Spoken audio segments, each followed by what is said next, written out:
नमस्कार, मैं हूं अभिलाष मिश्रा। आपकी बात मध्य प्रदेश में आप सभी का स्वागत है।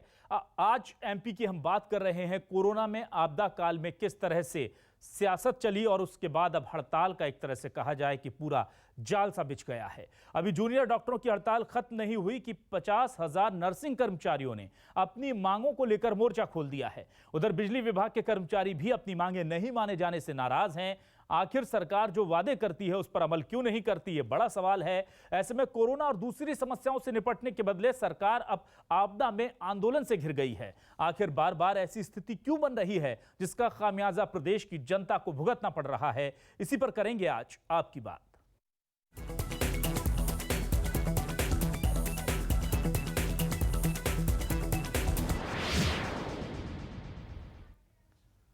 तो आइए आपको कुछ बयान सुनाते हैं। देखिए कैसे एक एक कर पूरी तरह से जो सरकार है उसके खिलाफ नाराजगी जाहिर हो रही है अलग अलग संगठनों की, और अब एक बार फिर स्वास्थ्य महकमे से जुड़े लोग हड़ताल पर जाने की बात कह रहे हैं। मेडिकल कॉलेज में रीवा और ग्वालियर में दिया जा रहा है, एक ही आदेश है, इस आदेश के तहत दिया जा रहा है, तो अन्य मेडिकल में क्यों सौतेला व्यवहार किया जा रहा है? वहाँ क्या दिया जा रहा है, यहाँ क्या नहीं दिया, थोड़ी डिटेल में बताएं आप। 3 और 4 में जो डिप्लोमा और डिग्री धारी हमारी जो नर्सेज बहनें होती है उनको 3 और 4 इंक्रीमेंट दिए जाते हैं। तो ग्वालियर और रीवा में एक ही विभाग, एक ही आदेश ग्वालियर और रीवा मेडिकल को दे दिए गए हैं, हमारे अन्य मेडिकल कॉलेज के नर्सेज बहनों को नहीं दिए गए। ये सरासर अन्याय, सौतेला व्यवहार है। और हड़ताल में जाते हैं तब फिर हमसे ये कहा जाता है कि ये समय सही नहीं है या हड़ताल वापस ले ली जाए। तो पहले तो चर्चा करना चाहिए उस पर, और उस पर आपका क्या रुख है वो भी स्पष्ट करना चाहिए। नहीं तो हड़ताल तो हमारी मजबूरी रहती है, उसमें हमें जाना पड़ता है। तो हम पुनः मांग करेंगे कि कोविड योद्धा माना जाए। दूसरा कि संविदा के जो लोग हैं हमारे उनको नियमित किया जाए। और तीसरी कि जो आउटसोर्स के हमारे भाई काम कर रहे हैं जो कि 35,000 हैं, उनका संविलियन किया जाए। समय में हमको एक बड़े मन का परिचय दे करके सरकार का साथ देना चाहिए, जनता की सेवा करना चाहिए। ये विषय तो कोविड के संक्रमण के गुजर जाने के बाद भी हम अपने बैठकर सॉल्व कर सकते हैं, लेकिन अभी जनता की सेवा करना हमारे लिए प्राथमिकता है। अस्पतालों में डॉक्टर नहीं है, नर्सों के पद खाली पड़े, छोटी छोटी प्राथमिक स्वास्थ्य केंद्र में ANM के पद नहीं है।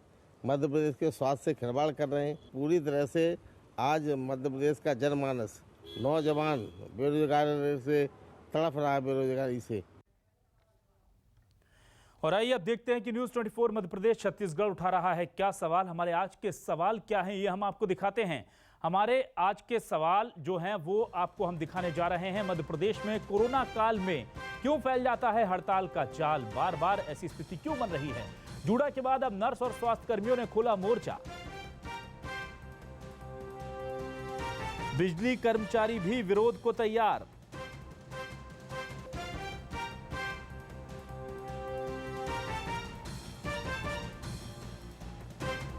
आपदा में आंदोलन से घिरी सरकार।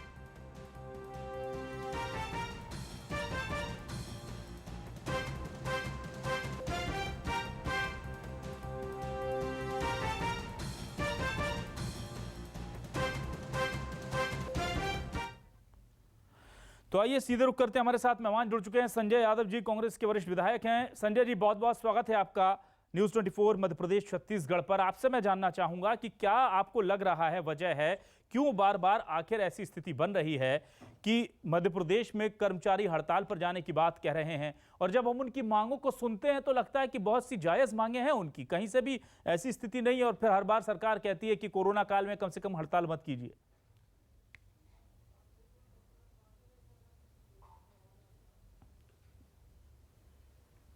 आवाज डिस्टर्ब हो रही है आपकी। जी संजय जी, क्या आप हमें हमारी आवाज सुन पा रहे हैं?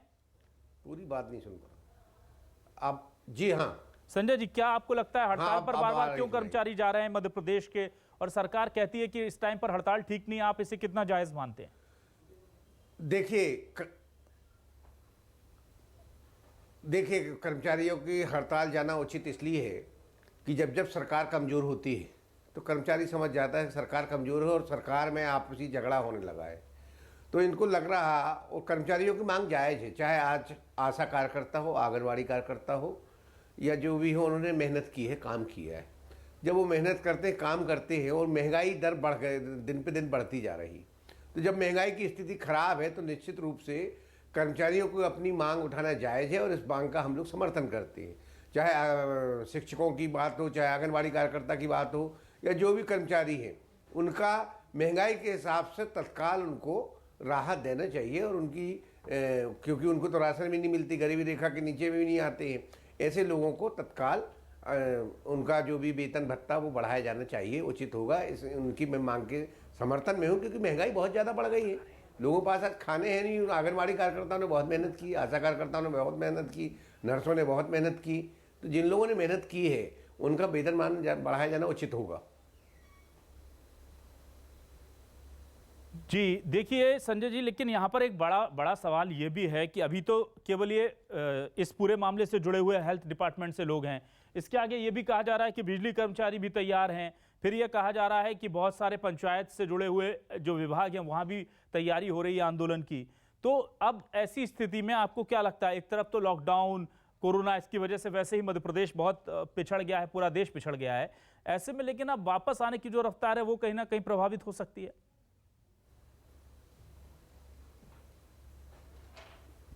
देखिए, अगर वापसी आना है, मैंने पहले ही आपसे बोला है कि जब सरकार अस्थिर होती है, और अभी सरकार के लोग ही अस्थिर करने में लगे हैं, तब तक कर्मचारियों को लगता है कि अभी अस्थिर है, कमज़ोर हैं, इसका मौके का फ़ायदा उठाने। ये मौके का फ़ायदा क्या, बात ठीक है, जब महंगाई इतनी बढ़ गई तो आपको महंगाई के हिसाब से तो आपको बढ़ाना पड़ेगा ना।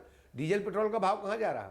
आज एक कर्मचारी को मान लीजिए 8,000 मिलता है और उसको दूर जाना पड़ता है। मैंने परसों एक कर्मचारी से बात की, जो ये वेयर हाउस वगैरह भराता है, उसकी पेमेंट 8,000 है। अगर वो आता है तो 100 रुपये उसका डीजल पेट्रोल लगेगा, तो महीने में अगर 25 दिन आए तो उसका कितना पेट्रोल लग गया, तो वो खाएगा क्या? तो स्वाभाविक उस जिस रेशो में महंगाई बढ़ी उस रेशाई में सबका मानदेय होना चाहिए। ये सरकार का कर्तव्य बनता है। क्यों? क्योंकि सरकार कोविड काल में बेरोजगारी बहुत ज़्यादा बढ़ी है। लोगों के पास जब खुलेगा तो लोगों के पास खाने के लिए नहीं है। आपने सिर्फ राशन के नाम पे क्या दिया? प्रधानमंत्री जी की तरफ से गेहूं मिला और माननीय मुख्यमंत्री जी की तरफ से 3 महीने का जो फ्री मिला है, वो फ्री नहीं, फ्री मतलब जो 1 रुपये वाला किलो फ्री दिया है, क्या वो सूखी रोटी खाएगा या सूखे चावल खाएगा? उसको तेल की क्या भाव है आज? शक्कर, चाय पत्ती, मसाले, हल्दी वो कहाँ से लाएगा? जिसकी चाय की दुकान बंद थी 2 महीने, वो रोज चाय बेचता था, रोज खाता था। आज वो 2 महीने कैसा जो उसने पैसा इकट्ठा किया होगा साल 2 साल में अपनी बिटिया की पढ़ाई के लिए, अपनी बिटिया बिटिया की शादी के लिए, उसका तो खत्म हो गया ना। जब उसका खत्म हो गया तो आगे कहाँ से वो काम करेगा? तो कम से कम आपको मैं बार बार मांग कर रहा हूँ कि आप गेहूं चावल अकेले से काम नहीं चलेगा, उसको राशन किट देना चाहिए। और फिर कर्मचारियों को जो मेहनत कर रहे थे, रात दिन आंगनबाड़ी कार्यकर्ता मेहनत कर रहे थे, उनका वेतन क्यों नहीं बढ़ना चाहिए? बढ़ना चाहिए। ठीक है, बिल्कुल संजय जी, यहाँ पर हम समर्थन करते हैं। एक बात बोलिए, बात वैसे भी आप स्वास्थ्य कर्मी काम कर रहे थे। बिल्कुल संजय जी, एक बड़ा सवाल ये भी है कि संविदा, जब भी बात होती है संविदा कर्मियों की, तो कांग्रेस पर ठीकरा फोड़ा जाता है कि ये पूरी व्यवस्था ही जो है वो दिग्विजय शासन काल में आई थी। पहले तो सब रेगुलर होता था। और उधर हम देखते हैं कि भूपेश सरकार ने शिक्षकों की सीधी नियुक्ति कर दी है छत्तीसगढ़ में, और वो कह रहे हैं कि हम संविदा पर लाएंगे ही नहीं क्योंकि इनका हक है। तो क्या मध्य प्रदेश में ऐसी स्थिति अब नहीं बनना चाहिए? और क्या वाकई में संविदा की तमाम चीज़ों के लिए जिम्मेदार सिर्फ और सिर्फ दिग्विजय सिंह हैं या उनकी सरकार है पूर्ववर्ती? देखिए, अगर हम संविदा में न लाते, आज गांव की शिक्षा की हालत इनने 15 साल में बहुत खराब कर दी है। आज गांव में शिक्षक नहीं है। वो अगर संविदा में अगर दिग्विजय सिंह जी लाए थे तो कम से कम मध्य प्रदेश की स्थिति देखते हुए लाए थे। इन्होंने 15 साल में कुछ किया ही नहीं, तो अब कैसे आप ठीकरा फूटोगे? 15 और 1 साल ही हो गए। 16 साल से जो व्यक्ति लगातार हो, वो किसके ऊपर आरोप क्यों लगा सकता है? अगर हालात उस समय खराब थे तो आपने सुधारे नहीं, मतलब आप कमजोर हैं। आज स्कूल है तो टीचर नहीं है, और स्कूल का भवन है तो छत नहीं है, कहीं कपड़े गिर रहे हैं। बहुत दुर्दशा है मध्य प्रदेश की, बहुत हालात खराब है। हर फील्ड में हालात खराब है। शिक्षा में हालत खराब, स्वास्थ्य में हालत खराब थे, तो आपने देखा किस तरह से दूसरी लहर आई। आपका पीने का पानी नहीं लोगों को पास, आप 15 साल में क्यों इंतजाम नहीं कर पाए? भाई अगर हम कर नहीं पाए थे तो जनता ने हमें हटा दिया। जनता ने आपके ऊपर विश्वास किया कि आप कर दोगे। आप तो ₹1.25 किसी चीज में खर्च कर 25 पैसे खर्च करते हो, ₹1.25 का विज्ञापन देते हो। ठीक है। कांग्रेस अगर 1.25 खर्च करती रही तो 25 पैसे का भी विज्ञापन ही देती रही। ये तो चमकाने वाली सरकार है, करती कुछ नहीं है, ठीक है, और दिखाती ज्यादा है। ठीक है। इस बीच हमारे साथ दो और मेहमान जुड़ चुके हैं। हमारे साथ सुरेंद्र सिंह कौरव जी जुड़ चुके हैं, प्रदेश अध्यक्ष हैं नर्सिंग कर्मचारी संघ के। सुरेंद्र जी, बहुत स्वागत है आपका। और हमारे साथ वीकेएस परिहार प्रदेश संयोजक जुड़ चुके हैं, उनका भी हम स्वागत करेंगे। परिहार जी, आपका भी स्वागत है। सुरेंद्र सिंह कौरव जी, आपका भी स्वागत है। सुरेंद्र सिंह जी, मैं आपसे जानकारी लेना चाहूंगा, इस कोरोना काल में बार बार हड़ताल की बात कहना, हड़ताल के लिए दबाव बनाना, क्या मजबूरी है और क्या विसंगतियां आपको नजर आ रही हैं सरकार की नीति में?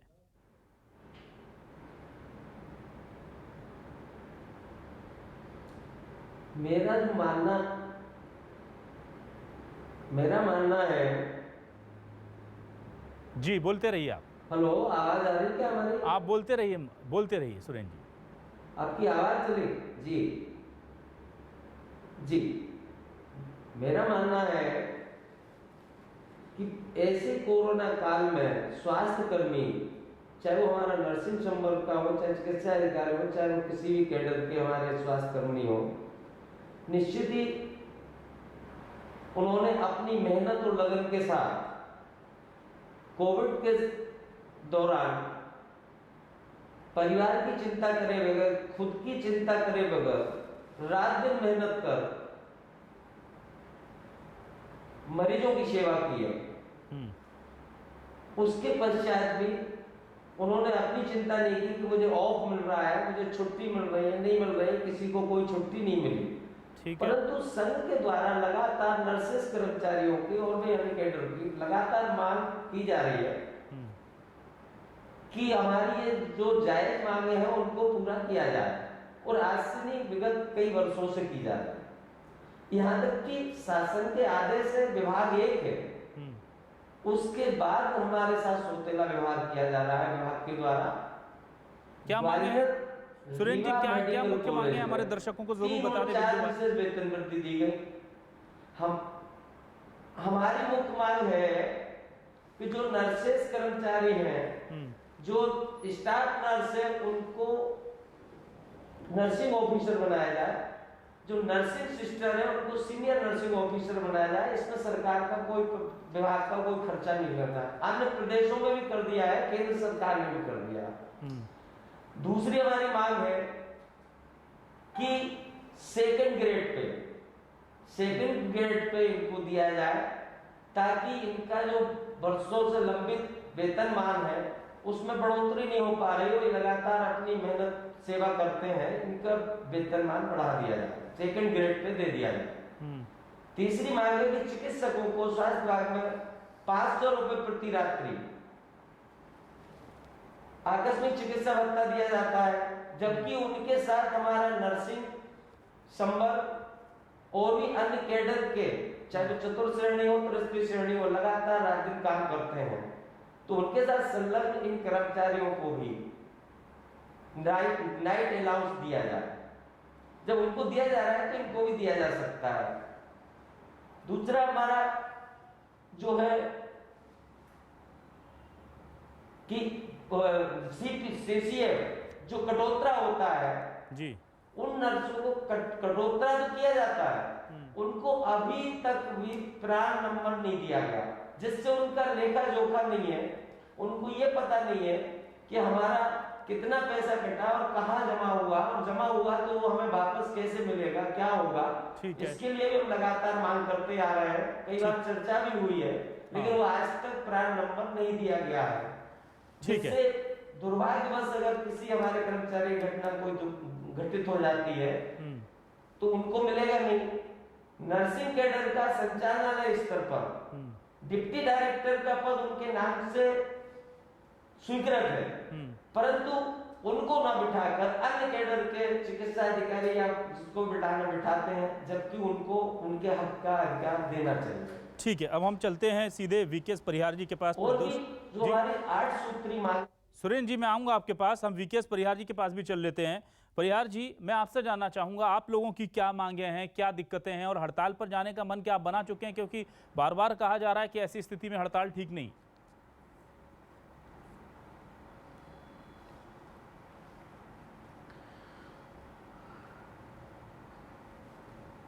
देखिए, इस संबंध में हम ये कहना चाहते हैं, जैसा कि आज का सब्जेक्ट है कि कोरोना काल में हम किसी पे दबाव डालते हैं, जबकि ऐसा कुछ नहीं है। हमारा जो 5 सूत्री मांगे थी पहले, जो हमने माननीय मुख्यमंत्री जी को, माननीय ऊर्जा मंत्री जी को और अपने प्रमुख सचिव ऊर्जा को लिखी थी, और हमारा फरवरी में एक आंदोलन, हमने भोपाल में एक विशाल रैली निकाल के अपने 5 सूत्री, जिसमें प्राइवेटाइजेशन था, संविदा का नियमितीकरण था, आउटसोर्स के जो लोग हैं उनका संविलियन था, जो कि कई वहाँ पे स्टेट में किया जा चुका है। फिर हमारी पेंशन की मांग थी, और भी O3 एक है उसकी भी मांग थी। तो इन सब मांगों को लेकर जब हम शासन और प्रशासन को पत्र लिखते हैं तो उस समय कोई कार्रवाई नहीं की जाती है। और हमने 8 फरवरी को जो भोपाल में एक विशाल रैली की थी, उसके बावजूद भी, उसके बाद कोविड का पीरियड आया, तो हम लोगों ने कोविड के पीरियड को देखते हुए वो अपनी हड़ताल को स्थगित कर दिया था कि अब कोविड में हड़ताल करना सही नहीं है।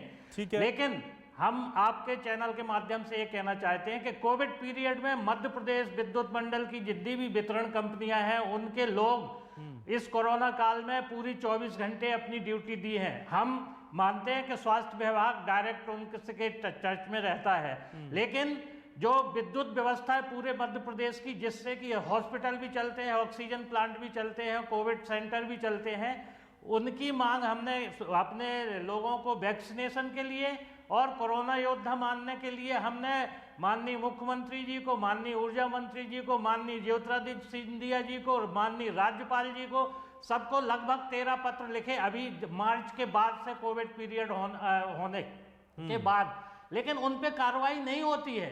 मतलब ये एक बड़ी विडंबना है प्रजातंत्र में कि जब हम लोग मांग करते हैं कि आप हमसे चर्चा करो, हमारी बात को सुनिए, तब सुनते नहीं हो। जब हम आंदोलन की तरफ मजबूरी में जाते हैं तो फिर ऐसा कहा जाता है कि आंदोलन नहीं कर।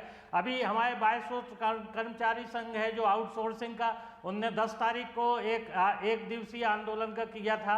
उसमें माननीय हमारे ऊर्जा मंत्री जी ने उनसे कहा था कि आप आंदोलन वापस लोगे, आपकी मांगे मानी जाएंगी, लेकिन वो 10 तारीख निकल गई, 1 महीने होने वाले हैं, आज तक फिर उनसे चर्चा ही नहीं की गई। तो फिर हम लोग आंदोलन इसीलिए करते ना, आप उसकी समझिए उसको। हम लोग नहीं चाहते कि आंदोलन में हम लोग जाएं, लेकिन मजबूरी है, जब हमारी बातों को नहीं सुना जाता तो हमें आंदोलन की तरफ बढ़ना पड़ता है। ठीक है परियार जी। तो सबसे बड़ी बात यही है कि शासन प्रशासन को प्रजातंत्र में यदि कोई पत्र देता है, उस पर बात करने की मांग करता है, तो शासन प्रशासन को करना चाहिए। माननीय मुख्यमंत्री जी तो ठीक है विद्युत विभाग के कर्मचारियों से आज तक नहीं मिले हैं, 15 साल वो भी निकल गए, अभी एक साल ये भी निकल गया, लेकिन उनने कभी उस पर ध्यान नहीं दिया। आज तक कोई भी जो भी हमारी मांगे हैं उसको कभी माना ही नहीं, सुना ही नहीं है। ठीक है परियार जी, यहाँ तक परियार जी हम आते हैं आपके पास। आशीष अग्रवाल जी हमारे साथ जुड़ चुके हैं। आशीष अग्रवाल जी स्वागत है आपका हमारे साथ जुड़ने के लिए। और आशीष जी के पास हम सीधे चलेंगे। आशीष जी, मैं यहाँ आपसे ये जानना चाह रहा था, क्या वजह है कि कोरोना काल में जब पूरे प्रदेश को एक साथ होकर के लड़ना चाहिए, उस दौरान बार बार हड़तालों की बात सामने आती है। आज हमारे साथ प्रदेश नर्सिंग कर्मचारी संघ के अध्यक्ष हैं, आज हमारे साथ पावर एम्प्लॉय संगठन के प्रदेश संयोजक हैं, हमारे साथ संजय यादव जी हैं, कांग्रेस के वरिष्ठ विधायक। ये तमाम लोग कहते हैं कि सरकार सुनती नहीं है जब हम बोलते हैं कि हमारी समस्याएं हैं। जब हड़ताल पर जाते हैं तो हम पर तोहमतें लगाई जाती हैं कि आप ब्लैकमेल कर रहे हैं, आप आंदोलन कर रहे हैं। इसी स्थिति में अब देखिए, सीधे तौर पर परिहार जी का कहना है कि 13 खत तो केवल पिछले 1.5-2 महीने में लिख चुके हैं वो, कि हमारी मांगे सुन लीजिए, लेकिन उनसे कोई बात करने को तैयार नहीं है। देखिए, मैं इसको सिलसिलेवार ढंग से जवाब दूंगा। सबसे पहले तो लोकतंत्र में किसी भी लोकतांत्रिक तरीके से मांग को रखना एक नैतिक अधिकार है जो सबको, परंतु क्या युद्ध के समय अगर सैनिक ही हड़ताल पर चले जाएंगे तो क्या ये जायज है, क्या ये नैतिक रूप से ठीक है? तो इस संकट के काल में अगर कोई भी एक अमला हड़ताल पर जाने की बात करता है, अपनी सेवाओं को ठप्प करता है, तो मुझे लगता है कि ये हठधर्मिता ही नहीं अपितु अपने नैतिक मूल्यों से मुंह मोड़ लेना है। मैं ऐसा मानता हूं कि लोकतांत्रिक तरीके से अपनी मांगों को रखना, और खासकर उस सरकार से जो संवेदनशीलता की पराकाष्ठा लिए हुए शिवराज सिंह जी की सरकार है, बहुत स्वाभाविक है, क्योंकि भक्त उसी मंदिर पे अपना शीश नवाता है जहां पर उसको लगता है कि उसकी मांग पूरी हो जाएगी। तो मेरे इन सभी के सभी जो संगठन हैं उनसे विनम्र निवेदन है कि वे अपनी मांगों को रखें, अपने पत्र लिखें। सरकार संवेदनशीलता से सभी विषयों पर विचार करेगी, परंतु कोई भी हठधर्मिता, कोई भी हड़ताल इस समय में समाज में एक संदेश नहीं देती है। अब ये सब अभी आवाजें क्यों उठ रही है? क्योंकि एक उदाहरण या तो सकारात्मक रूप से प्रोत्साहित करता है या नकारात्मक रूप से करता है। तो जूनियर डॉक्टरों के पूरे सम्मान के साथ कहना चाहता हूं, जो हठधर्मिता उन्होंने दिखाई और उसके बाद कांग्रेसियों ने जो उस कारण में योगदान रखते थे, क्योंकि 15 माह में उनकी सरकार थी, उन्होंने उस समय ना उनका स्टाइपेंड बढ़ाया और जहां पर भी प्रदेश में उन्होंने चिंगारी देखी हवा लगाने लगे ताकि आग लग जाए। तो जिस तरह से कांग्रेसियों ने उनका समर्थन किया, तो ऐसे सभी लोगों को अब लगता है कि क्या पता वापस से वो भी अपनी मांगों को उस स्तर तक ले जा पाए। परंतु मेरा सभी समाज के मित्रों से, सभी कर्मचारी बंधुओं से ये कहना है कि ये मांगे रखें, परंतु सेवाओं को ठप ना करते हुए इस संकट काल में ब्लैकमेलिंग के रवैये पे ना उतरे, ये मेरी करबद्ध उनसे प्रार्थना है। ठीक है, लेकिन यहाँ पर देखिए आशीष जी, मैं बार बार कह रहा था कि 13 खत लिख चुके हैं मांग रखने के लिए पिछले 1.5 महीने में।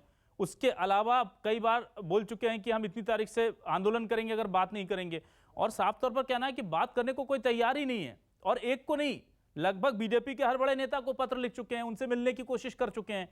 तो आप एक तरफ कह रहे हैं मांग रखिए, तो मांग रखने का कोई रिस्पॉन्स भी तो होना चाहिए ना सर। देखिए, सरकार और हमारे नेताओं का संवाद सबसे स्थापित रहता है। हम कांग्रेस जैसे लोग नहीं है कि जिनके पार्टी के भी नेता जाएं तो वे कुत्तों को खिलाते रहे, उनको समय नहीं दें। तो हमारे नेताओं के दरवाजे, मुख्यमंत्री जी के दरवाजे, उनके विभाग के मंत्री के दरवाजे सबके लिए खुले हैं। तो संवादहीनता तो मैं बिल्कुल इस सरकार में नहीं मान सकता, बल्कि अब मांग क्यों नहीं मानी। बोल रहे थे विद्युत मंडल के कर्मचारी कि 15 साल से मुख्यमंत्री नहीं मिले, तो दरवाजे कहां से खोले आपके? 15 साल में 15 महीने तो संजय यादव जी आपकी भी सरकार थी ना। अभी कमलनाथ तो किसी से भी नहीं मिलते थे। संजय यादव जी, कमलनाथ तो भैया 15 महीने का 15 साल का उन्होंने कहा है कि 15 साल मुख्यमंत्री चलो अग्रवाल जी, तभी तो अग्रवाल जी 15 महीने मुख्यमंत्री नहीं मिले। अपने योगदान को बताएं संजय यादव जी, आपने आप 15 महीने का उनने आरोप लगाया है, 15 साल मुख्यमंत्री मिले नहीं किसी से। मध्य प्रदेश आप देखिए कर्मचारी संगठनों को धमकी दे रहे हैं अग्रवाल जी, आप संगठनों को धमकी दे रहे हैं। ये भाजपा का तानाशाही रवैया नहीं चलेगा। क्या किया पहले ये तानाशाही रवैया नहीं, हमने क्या नहीं किया वो जनता को मालूम है। कर रहे हैं आपने 300 से पेंशन, बिजली हाफ, ये किसको आपने क्या किया 15 साल में? और ये अभी 1 साल में क्या किया? आपने क्या किया 16 साल में? आप 16 साल का हिसाब दो। आप पहले 16 साल का हिसाब दीजिए, हम 15 महीने का हिसाब देने तैयार है। लेकिन आप धमकी दे रहे हैं कर्मचारी संगठनों को, आप आरोप लगा रहे हैं कर्मचारी संगठन को, संजय यादव जी 15 माह की उनका अधिकार है, जब उनकी सुननी जा रही, संजय जी जब आप हो जाएगा सर, 15 साल से उनकी सुन नहीं रहे, संजय जी प्लीज, हड़ताल करने की बात कर रहे हैं। संजय जी, मैं आशीष जी का एक सवाल अपने जरिए ले लेता हूं। बहुत तीखा और बहुत चुभता हुआ सवाल था। उन्होंने सीधे तौर पर कहा कि कांग्रेस जहां चिंगारी देखती है वहां आग लगाने की कोशिश करती है आंदोलन के जरिए, और आप सियासी रोटियां सेकना चाहते हैं। बीजेपी ये कह रही है कर्मचारियों के को आड़ में लेकर के, क्या कहेंगे आप?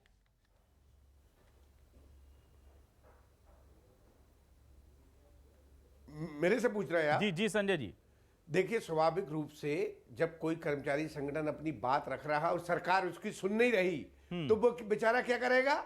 वो संगठन वाले तो सड़क पे आएगा। और हमारा विपक्ष के नाते कर्तव्य बनता है, नैतिक दायित्व बनता है कि अगर किसी, आप महंगाई क्यों बढ़ा रहे, मैं बार बार बोल रहा हूं कि इन लोगों को महंगाई की मार जो पड़ रही है, भारत की सरकार और मध्य प्रदेश की सरकार, कोरोना संकट काल जब 2 महीने था, लॉकडाउन पीरियड में कर्मचारियों ने सरकार का सहयोग किया, विपक्ष ने भी किया, हम लोगों ने भी सहयोग किया, बढ़ चढ़ के हिस्सा लिया। लेकिन किसी को दबाना, किसी को तानाशाही रवैये से, अग्रवाल जी अपने हर धर्मात्मकता की बात कर रहे थे, क्या गरीब भूखा रहे?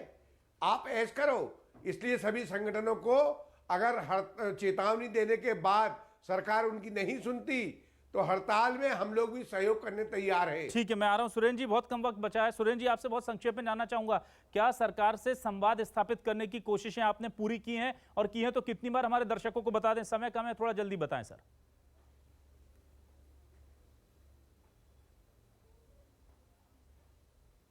वर्षों से लगातार संगठन के माध्यम से मांगों का निराकरण के अनुरोध किया जाता रहा। 16/10/2019 में प्रमुख सचिव महोदय स्वास्थ्य सचिव महोदय स्वास्थ्य, आयुक्त महोदय स्वास्थ्य और संबंधित नीचे जितने भी अधिकारी थे संबंधित विभाग के, उनसे चर्चा हुई, टेबल पे बैठ के चर्चा हुई, मांगों पर सहमति बनी। सहमति बनने के बाद भी आज तक उसका एक भी मांग का इंप्लीमेंट नहीं हुआ। ठीक है, लगातार फिर से निवेदन किया, माननीय मंत्री जी से भी चर्चा की, उन्होंने भी कहा कि जायज मांग है, ठीक है, लेकिन अधिकारियों के द्वारा आज तक निराकरण नहीं किया गया। 3 और 4 इंक्रीमेंट चिकित्सा शिक्षा विभाग में ग्वालियर मेडिकल कॉलेज में दिए जा रहे हैं, जबकि एक ही आदेश है, एक ही विभाग है, तो अन्य मेडिकल कॉलेज के हमारे नर्सेज बहनों के साथ क्यों सौतेला व्यवहार किया? ठीक है गौरव जी, गौरव जी वक्त कम है, गौरव जी वक्त कम है, मैं आऊंगा अग्रवाल जी से भी जवाब लूंगा। परिहार जी आप बता दें जरा, अग्रवाल जी कह रहे हैं कि आप लोग संवाद कीजिए, सरकार के दरवाजे तो हमेशा खुले हैं, तो कहाँ आपको दिक्कत है? बहुत संक्षेप में बताइए सर, कितनी बार बात करने की कोशिश की, कितनी बार चिट्ठी नहीं, लिखी? संवाद करने के लिए हम हमेशा तैयार हैं। आप ये बताएं कि 3 मार्च से लेके और 8 जून तक हमने 13 पत्र लिखे हैं माननीय सभी को। संवाद हमें कैसे करना है, जब समय देंगे तब ना संवाद होता है। हमें ये नहीं समझ में आता कि माननीय कैसे बोल रहे हैं कि संवेदनशील सरकार है। आशीष जी बहुत कम वक्त है, लेकिन दो बिंदुओं पर मैं आपका जवाब चाहूंगा। ठीक है, और आप ये परिहार जी आशीष जी पहले तो हम हड़ताल ठीक है, परिहार जी अभी तो हमने हड़ताल का नोटिस नहीं दिया है, लेकिन अभी हमारी जो मीटिंग होने वाली है उसमें हमें हड़ताल का नोटिस देना है। परिहार जी ठीक है, अग्रवाल जी के पास आएंगे। मंत्री जी ने जब आउटसोर्स कर्मियों, परिहार जी ठीक है, परिहार जी अग्रवाल जी के पास हम आते हैं। अग्रवाल जी 2 सवाल हैं। पहला सवाल तो ये कि 13 पत्र लिख दिए 1.5-2 महीने में, कैसे संवाद कर लें? दूसरा सवाल ये है कि एक ही विभाग आदेश देता है, एक ही तरह के लोगों को ग्वालियर और रीवा में कुछ अलग स्टाइफंड मिलता है या कुछ अलग मानदेय मिलता है, और बाकी प्रदेश में, मतलब प्रदेश के अलग अलग मेडिकल कॉलेज में अलग अलग नियम चल रहे हैं। इसको लेकर बताएं सर। पिछले 1.5 माह से जब पूरा मध्य प्रदेश और देश कोरोना की दूसरी लहर से करहा रहा था, उसमें अगर ये पत्र लिख रहे थे तो आप सब जानते हैं कि हर व्यक्ति सिर्फ मानवता की सेवा में लगा हुआ था और किसी ने किसी पत्र का जवाब नहीं दिया होगा, क्योंकि उस समय जान बचाना ज्यादा आवश्यक था। मेरे दूसरे मित्र गौरव जी ने बताया कि 16/10/2019 को, तो उस समय तो कमलनाथ की सरकार थी जितना मुझे याद आ रहा है, और वो तो वादा खिलाफ और भ्रष्टाचारी सरकार थी, उसमें तो कुछ हो नहीं सकता।